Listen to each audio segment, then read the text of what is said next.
Voilà. So my name is Thomas. Just like Thierry, I'm also bald, but I have more in common with him. I also work at Base. And I am the digital director for the Brussels office. I'm gonna bounce back a bit on Thierry's talk. I'm not gonna tell a totally new story, but I'm gonna approach it differently. So he was talking about branding, but he was mainly talking about one aspect of branding, namely the visual and textual expression of brands. And the fact, as you noticed, that all of them start to look the same. It's what we call blending. I'm here to continue his story, but I will focus on another part of branding, namely the digital. And I think seen from the surface, you could say that in digital, it's basically the same story. Everything starts to look the same. Also, Thierry talked about this a little bit.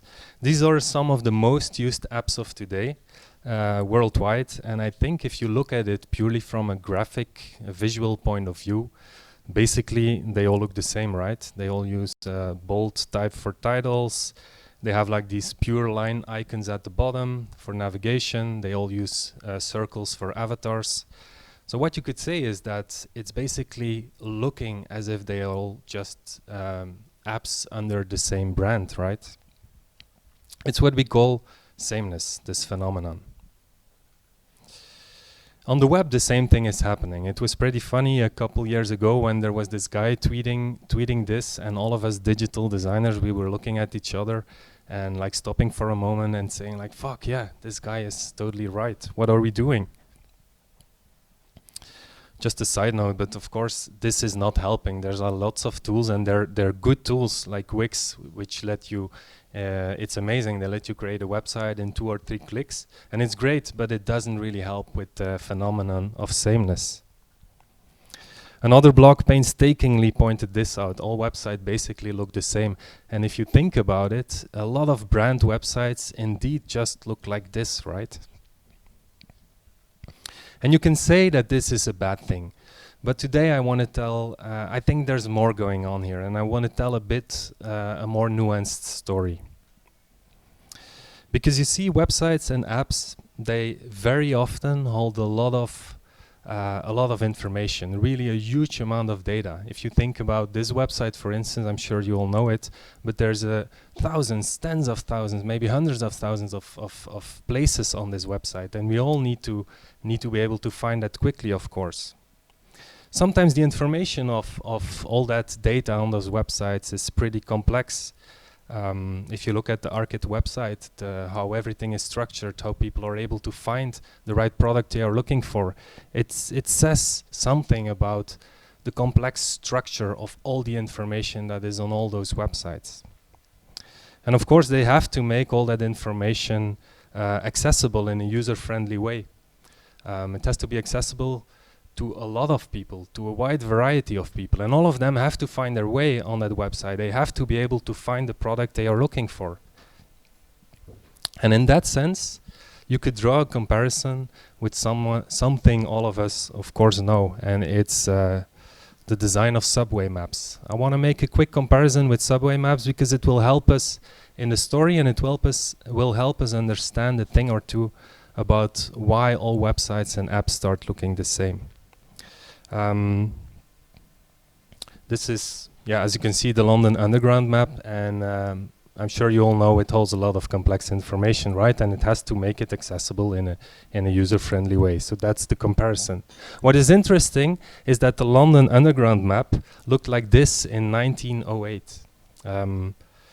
At that time, I think they were pretty hard to read. And the reason is because designers at that point, they drew them on a perfectly geographically accurate map. So you see the map of London, and on top of that, they started drawing the underground lines, the tube lines. It seemed like the very logical thing to do, right? In 1933, however, there was all of a sudden this map for the London Underground, and it made a huge difference. All of a sudden the Underground map was so much more readable. It was designed by a guy called Harry Beck. It was revolutionary because he stepped away from a geographically accurate map. He basically reverted back to perfectly horizontal lines, perfectly vertical lines, and perfectly diagonal lines to draw the full map. What he also did was he didn't care about the distance, the actual distance between underground stops. He just, on his map, made the distance between the stops exactly the same, while in reality, of course, the distances vary greatly. But I think big part of the genius is also in what he did not show on the map. So on the left you see the old map again, and if you see the map on the right, it's so much more decluttered, it's so much more usable, because it's so much clearer. Harry Beck removed all the streets, all the street names, he removed all the parks, what else did he remove? A lot of stuff. And that's why he came up with a clearer map. One thing he kept though, and he even emphasized, is the River Thames, as you can see at the bottom. And why did he do that? Because he realized it's an important point of recognition for most Londoners using the subway. So in that sense, I think it's genius. Sorry. It took some time, but Harry Beck's brilliant design started to be mimicked in other cities. As an example, this is the New York City subway map as it was designed by Massimo Vignelli in 1972. And it's a great map. It's a landmark basically in graphic design. But if you look at it, what Massimo Vignelli did is he just applied the same design principles of Harry Beck's London Underground map to the city of New York. And like that, he came up with this very usable map as well. So I want to ask you a question. Today, if you had to design a usable subway map, what would you do? Would you go for the first approach, so create a map on a geographically accurate existing map? Would you go for a decluttered version of the map? Or would you try something totally different, totally new, as you start designing your subway map? On top of that, I'm here to tell you there is no constraints and you have free creativity. So here's my question to you. What would you do? Who of you would choose for option A? Maybe raise your hand. Who of you would choose for option B? Lots of hands raising. And who of you would choose for option C? Couple of hands raising. Most of you chose option B, and that's interesting because I told you there were no constraints and you had 100% free creativity. But still most of you chose to take the approach of option B, to start with the map we already know and we know that works well. And I think most of you gave the right answer. It would actually be stupid maybe not to look at Beck's example, right? This is all to say, I'm telling this whole story, maybe you're wondering what is he talking about? Basically to say that there is no such thing as free creativity. Whenever you start the design, whenever you start to create something, there is always constraints and there is always something influencing your design. It could be your personal preferences. Definitely your personal preferences. If you like a certain color, there's bigger chance you will use that color probably in your design, no matter the brief.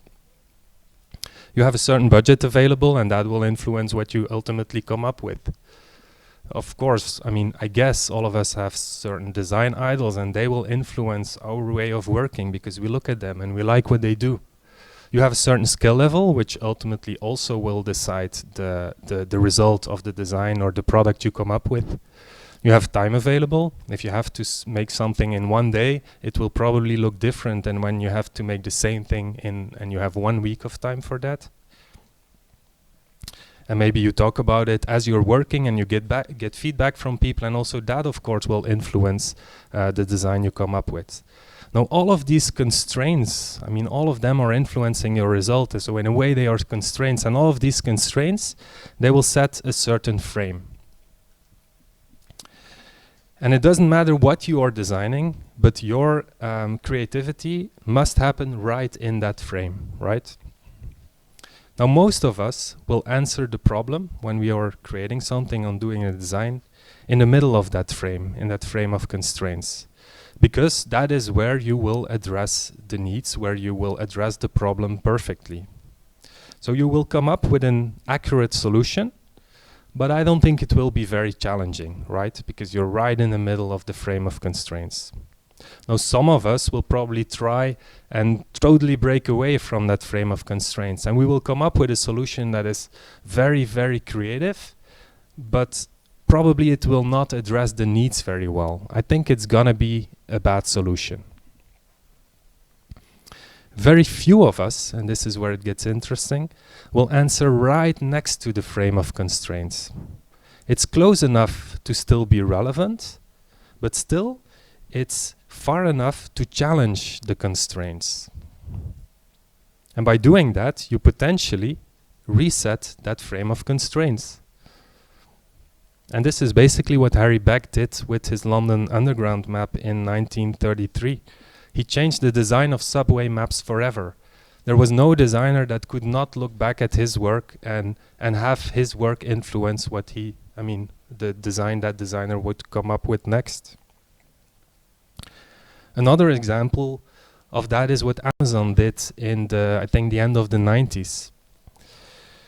When they designed their online checkout process, they went very far and they designed a basket system and a sort of user-friendly, very user-friendly, usable checkout process. And it was revolutionary at that time, but it has worked very well. And over the years, the only thing they basically did was constantly fine-tune it and make it better.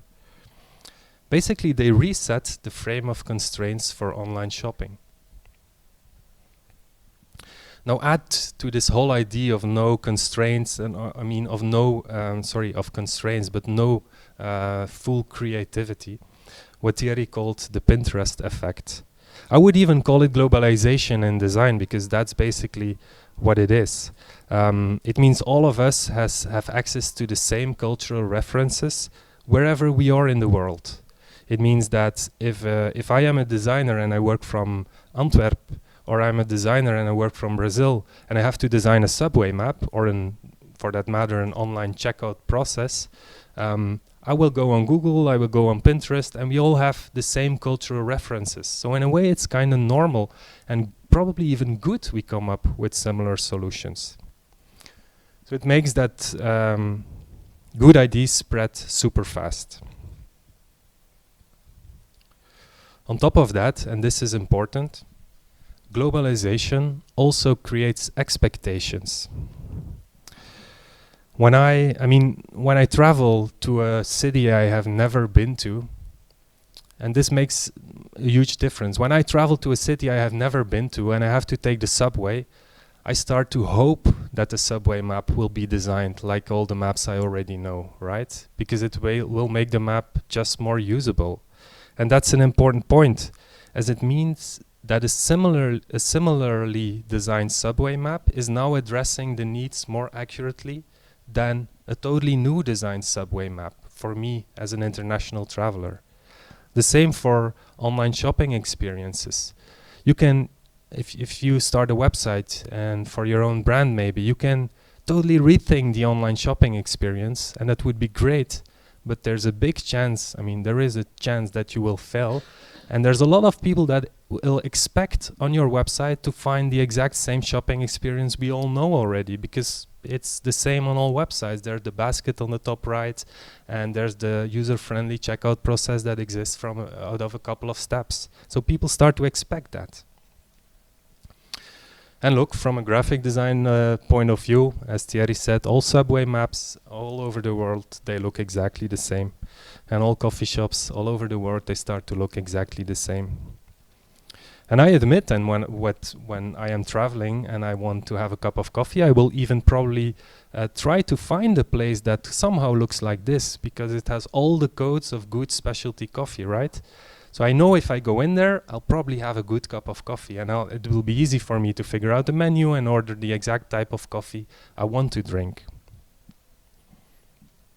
And look, as I said, all e-commerce websites, they don't fully look the same, but at least they use exactly the same e-commerce and checkout experience as all the other websites. The basket is on the top right, And I know when I click the checkout button, there will probably be this 3 or 4 step process guiding me to the checkout process.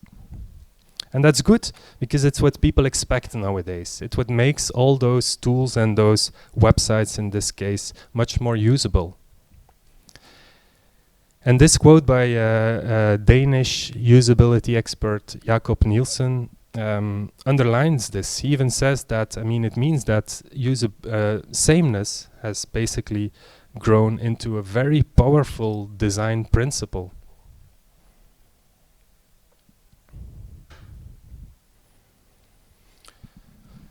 So yeah, we have sameness all over. Everything starts to look the same. And then the question is, of course, is this a problem? And it's an interesting question. And there's 2 possible answers. Yes, it's a problem, or no, it's not a problem. From a branding perspective, as Thierry explained, you can say that yes, there is a problem. This is a problem, that everything is starting to look the same. Branding is all about identification, as Thierry explained. In order to be identified, you need to look different than all the others, right? If Wally did not have his, red striped t-shirt and his glasses, no one would ever be able to find Wally on this picture. You're all not listening anymore, so that's why I added this one. He is there.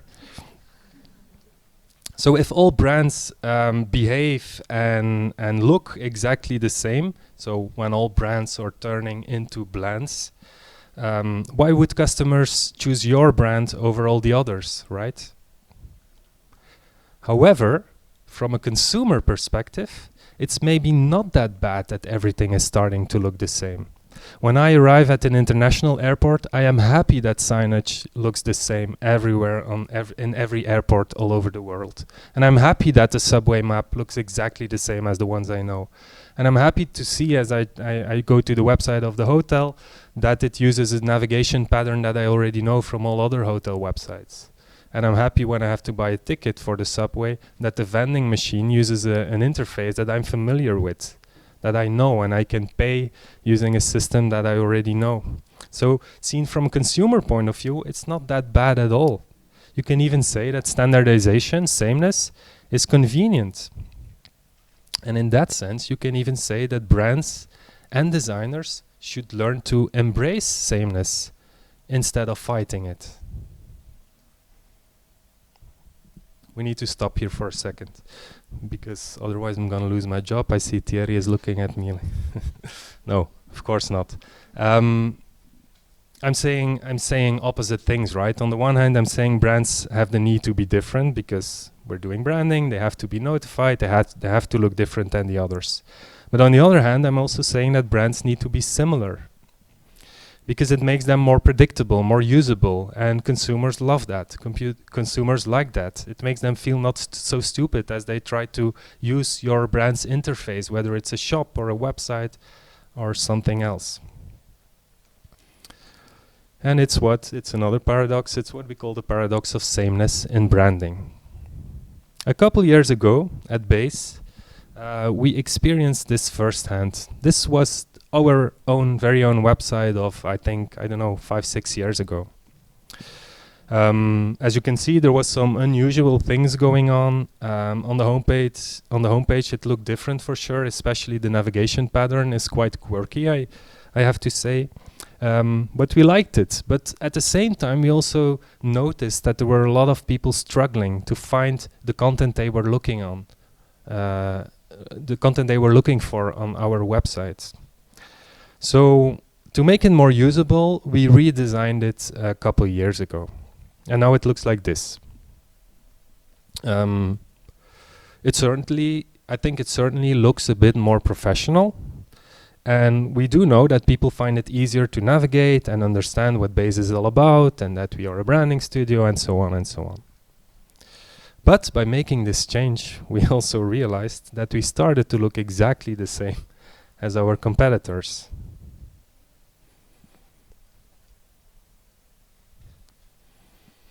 So that's not so good. And I think perhaps without maybe realizing it at that time, we had, we kind of ran into our own manifestation of the paradox of sameness in branding. So on the one hand, we totally look like all the others. On the other hand, from a consumer perspective, from a visitor perspective, you can say our website is easy to navigate and people could find the content they were looking for. And this is, again, I think this is super interesting because our new website helps people to discover our content because we use an interface and a navigation menu and a navigation system that kind of looks similar, or that kind of is what people expect to find on our website. They have easier access to our content. And that is important, I think. It means a standardized interface renders the content or makes the content more accessible. So that is great. That's a good thing. And what does it mean for us? I mean, this is a lesson all of us at Base, at least, learned. It basically tells us that brands should differentiate in the content layer, not so much in the interface layer, meaning not so much in the navigation menu. Don't reinvent the wheel there. If you want to differentiate, if you want to be different than the others, try to do it in the content layer. Don't go crazy on your navigation menu. Of course, that's easier said than done. So how can you do that? How can you design your content in such a way so that people remember your brand? That's, of course, the big question. Well, as Thierry said, at Base we have this belief that brands are like people. And as much as you recognize people by their looks, by their faces, by the clothes they're wearing, they also have their distinct characteristics, their own personality. And if you know that a big part of recognition for people is their characteristics, the way their attitude, then the next quote by Maya Angelou is very interesting. And it's true. I mean, think about someone you met maybe lately for the first time. Maybe it was at a party, maybe it was at a work encounter. What is interesting is that the day after, you probably did not remember exactly the words that person was speaking to you. You probably did not remember exactly how she dressed or what she looked like. But what you do remember is how she made you feel. There is some leftover feelings of that encounter, of that meeting. And those feelings can sometimes be very vague, but it's important and hard to put words on, but it's important to realize that we have to aim for those feelings to create a more memorable experience. So as brands and as people, consumers, get in touch with our brands, we have to try to create something richer than just give them a logo, a color, a typeface, as Thierry said, and I want to also add the word interface to that. We have to give them something more than that, something richer, hopefully something that kind of evokes feelings, because that is what people will remember. That is why people will say, hey, I went to that website or I used that app or whatever. I was in touch with this brand and I remember what happened there. And that's what we are all after, of course, when we're doing branding. Now, the good thing is, digital is a very rich medium. I mean, we can use audio, video, and so much more, 3D, VR, AR. So digital is actually the perfect communication medium to help to create something richer for people. So we want to create, we want to create something memorable. So the main question becomes, how can you use digital to evoke feelings? And it's a hard question. Unsurprisingly, perhaps there is no simple answer. There is no one magic trick that will solve all the problems here. Nevertheless, digital is not the solution for this huge problem. How can we make brands more memorable? But what is interesting is that digital can, because it's very rich, is an inherently rich medium, it can enhance or even make stronger pre-existing tricks for creating a memorable experience. Some of those tricks are literally age-old. And the first one that comes to mind is probably storytelling. It's probably the most powerful trick to create a memorable brand experience. And digital offers many great ways to enhance a good story. And stories, as I said, have evoked emotions for ages already. People love them. A couple years ago, I think 1 year ago, we did this website for the Art and History Museum, and it's still one of my favorite, one of the favorite projects we did at Base. So we had done the full rebranding of the museum. It was the Musée Cinquantenaire, het Jubelpark Museum in Brussels, and we changed their name to Art and History Museum. It's clearer, it says what it is. So we had a new visual identity and so on, and at some point the people of the museum came to us and they asked us to do a website to basically just announce that they had a new name, and that's it. But we said, stop, no, we don't want to do that. If we just make a page saying, hey, we have a new name and this is our new logo and so on, we kind of miss an opportunity. We want to try to do something more with that page. Now the great thing about the Art and History Museum, it has a bit, or at the time it had a bit of a maybe a dusty image around it, but the great thing of the museum is that they have this great collection of tens of thousands of objects, and all of these objects we realized had a beautiful story to tell. So what we told the people of the Art and History Museum, of what we discussed together with them, is why don't we tell just 10 stories about 10 of the masterpieces of your collection and put them online. And so we made, and I'm going to show you a video of me clicking through one of those stories, of those 10 objects. This is what I said. We selected 10 masterpieces and then told a story about it.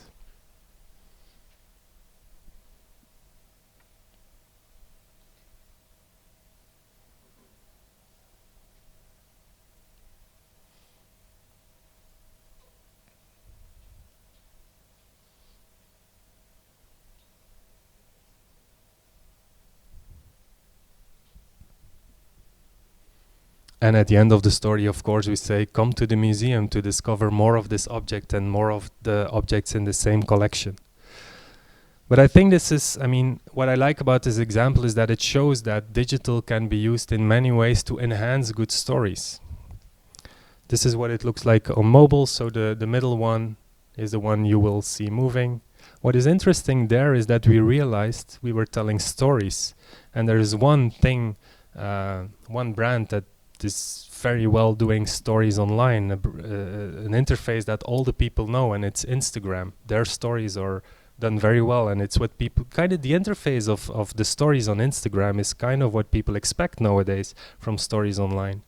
So we designed an interface that is pretty similar, but that's not the deal. I mean, that's not what this is about. It's about the content. It's about the story itself. So you could just sit back, or you can still just sit back and read and watch the story as it plays automatically for you. And if you want, you can of course control it.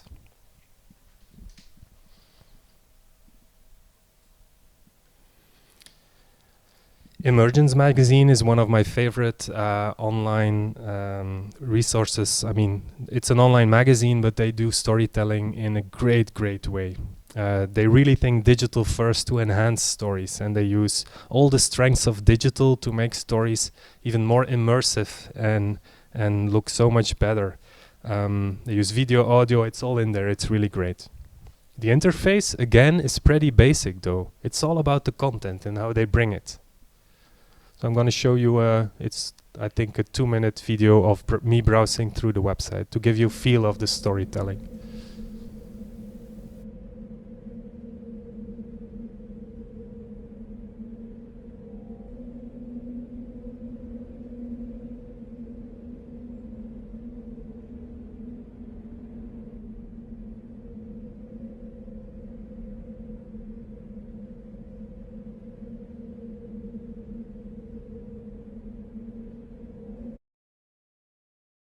From CBS New York in color, Face the Nation.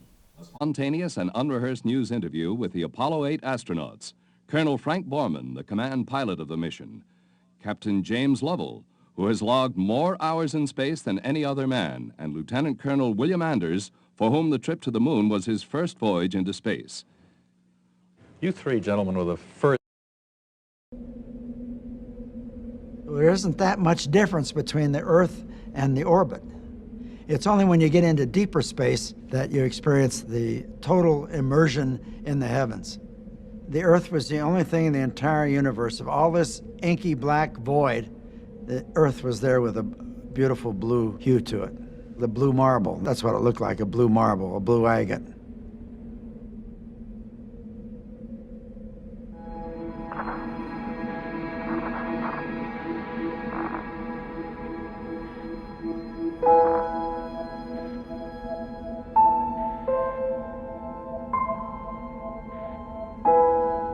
There was essentially zero interest in images of Earth from space.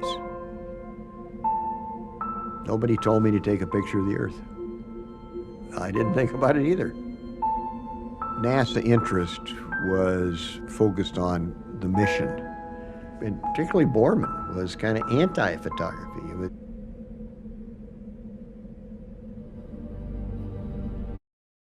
Storytelling is a great way to enhance. Digital is a great way to enhance storytelling, and storytelling is a great way to make your brand memorable. Participation and interaction is another one of those tricks to make brand experiences more memorable. And digital, again, is of course the perfect medium to help with that. Digital is inherently very interactive, and participation is a big part of what you can do with digital. We designed a website for Fondation Cartier in Paris a couple of years ago, and again, I think the brief was more like to design a very user-friendly and usable website, and I think that's what we did. But we wanted to do something more. We wanted to create something to make it a bit more memorable. Again, we didn't want to just create a website because it would feel like a missed opportunity. To Fondation Cartier, you have to know that dialogue and interaction is very important to them. They really want to stress that with everything they do. They want to go into a dialogue with their audience, with their public. One expression of that is in the physical galleries at the building. If you visit the museum, if you visit an exhibition, they most of the time try to find what they call mediators. It's people, it's not just guides, it's also not just guards, but it's people they find all over Paris that know a lot about the subject of the exhibition. And when you go and visit there, these mediators start to talk to you or try to talk to you and get you into a dialogue about the artworks and so on. So we said we should play with that, and we did. So we created this chatbot layer on top of the very usable website. So this is a layer that opens on top, and you ask the questions to the chatbot, and the chatbot will guide you to the answer. So you don't have to use the typical navigation menu. You can, I mean, because most people expect that, and a lot of people would use the normal information architecture and the normal navigation menu. But on top of that, Fondation Cartier invites you to interaction and asks you to use the chatbot and discuss with the chatbot. And like that, you will come and find the information you were looking for as well.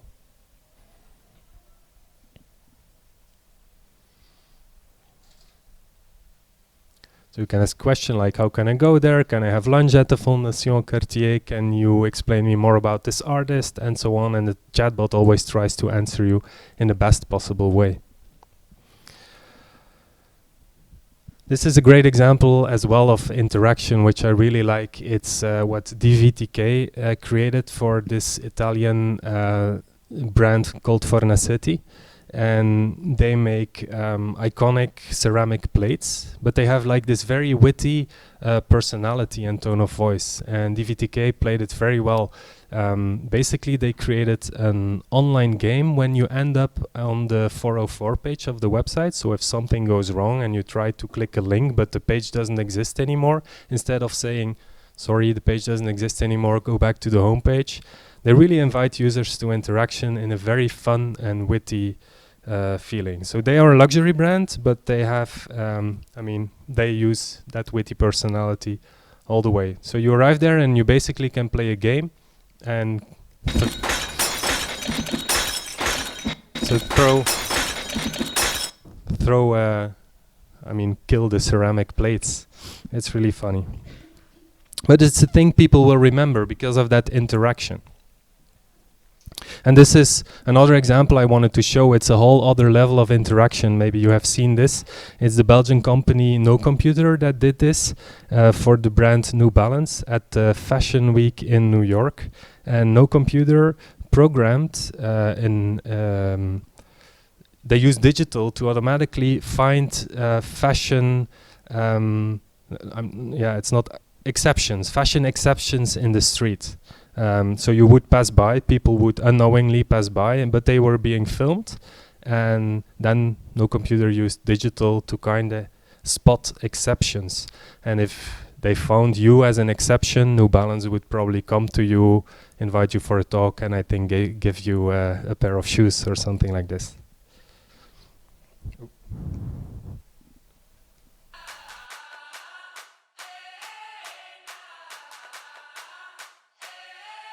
Hi, my name is Alyssa. I'm a fashion editor out here with New Balance to spot exceptional outfits on the street.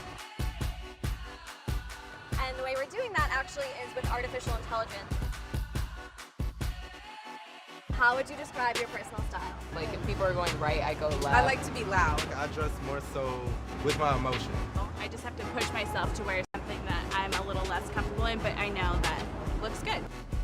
I treat fashion like, I treat music. It's just kind of like improvisation. Anything, everything inspires me.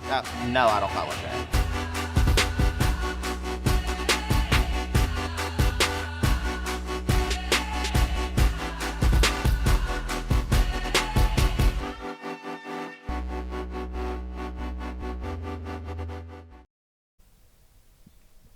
So all this to say, digital can help creating that interaction and that participation when you communicate something about your brand. And like that, you can make it a much more memorable experience. And then, of course, there is a whole new series of brands that use digital in a totally new way to solve a real need. And like this, they bring delight to users. And delight is, of course, a very powerful emotion. And again, remember the quote of Maya Angelou, if you can evoke emotion with people, this is how people will start to relate to your brand and how they will start to love you, basically. So in the end, it always comes back to, and what these brands do in a very good is think about your consumer, think about the perspective of the consumer and try to act upon that in a nice way, try to evoke feelings in that way and create a memorable brand experience. So I think it's about time to reach some form of conclusion. Basically, in the end, there is I don't think there is one magic trick in digital to solve or how to use digital in branding. But what is important, as for your brand, it always comes down to this: you need to have a point of view, right? You need to take a stand.